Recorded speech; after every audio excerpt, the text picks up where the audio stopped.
Assalamualaikum warahmatullahi wabarakatuh. Perkenalkan, nama saya Haryani Cynthia Bella. Saya dari kelas 11 IPS 3. Di sini saya akan menjelaskan tentang Kerajaan Singasari. Sejarah Kerajaan Singasari. Kerajaan Singasari merupakan salah satu kerajaan bercorak Hindu-Buddha yang berpusat di sebelah timur Gunung Kawi, Malang, Jawa Timur. Kerajaan Singasari berdiri selama 70 tahun, yaitu antara tahun 1222 hingga 1292 Masehi.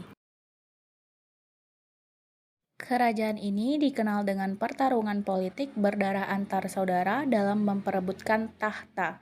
Namun, Kerajaan Singasari juga telah menoreh catatan sejarah kejayaan di bawah Kartanegara, raja yang terakhir dan paling sukses. Di bawah kepemimpinannya, wilayah kekuasaan Singasari meliputi Jawa, Madura, Bali, Nusa Tenggara, sebagian Sumatera, dan semenanjung Malaya, hingga sebagian dari Kalimantan, Sulawesi, dan Kepulauan Maluku. Tak hanya wilayah kekuasaan, kerajaan ini menguasai jalur perdagangan dan maritim dari Selat Malaka hingga Kepulauan Maluku. Selain itu, Kerajaan Singasari juga berhasil mengusir ancaman Kublai Khan, Kaisar Mongolia saat itu. Ini adalah prestasi yang membanggakan karena tidak banyak daerah di Asia yang berhasil melakukannya. Ada banyak peninggalan Kerajaan Singasari, diantaranya yaitu Candi Kidal, Candi Singasari, Candi Jago, Prastasi Singasari, dan Prastasi Malurung.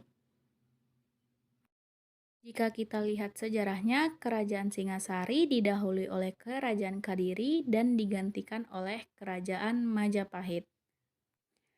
Nama Kerajaan Singasari yang sesungguhnya ialah Kerajaan Tumapel dengan ibu kota bernama Kutraraja.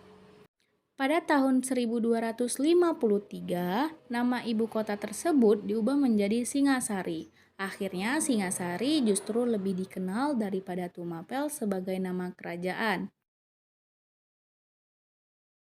Sejarah Raja-Raja Singasari. Kitab Pararaton dan Nagara Teratagama banyak dijadikan acuan dalam menelusuri tapak tilas Kerajaan Singasari. Ada beberapa perbedaan dalam silsilah penguasaan Singasari antara kedua karya sastra ini.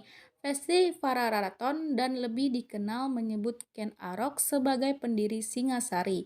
Dalam versi ini, Ken Arok awalnya adalah rakyat biasa yang hidup di Tumapel. Saat itu, Tumapel adalah daerah di bawah kekuasaan Kerajaan Kadiri.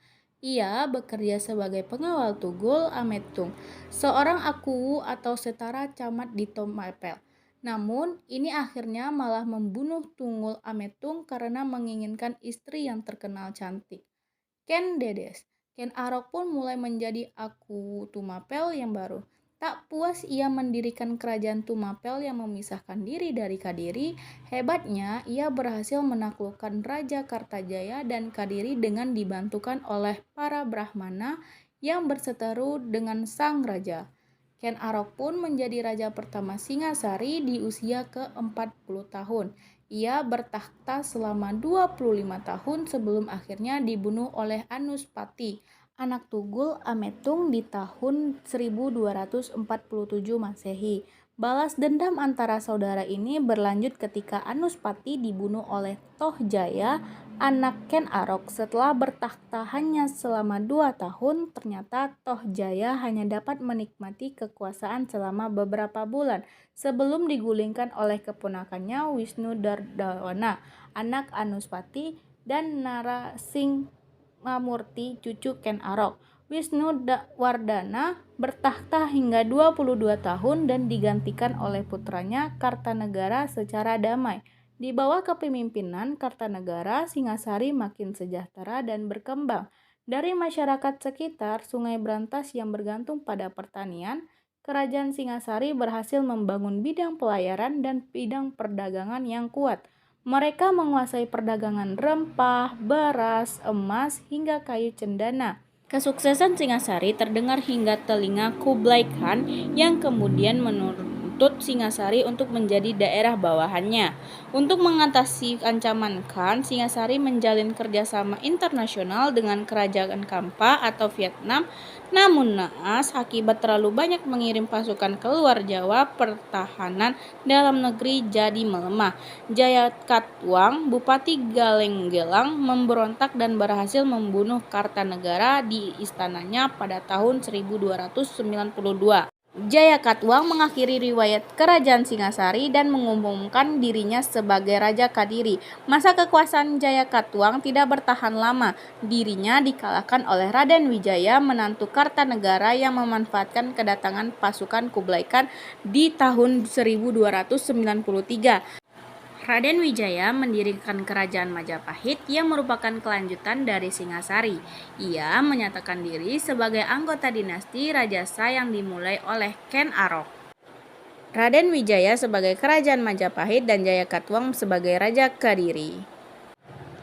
Raden Wijaya, pendiri Kerajaan Majapahit, mulai bertakhta tahun 1293. Dan inilah silsilah dinasti Rajasa.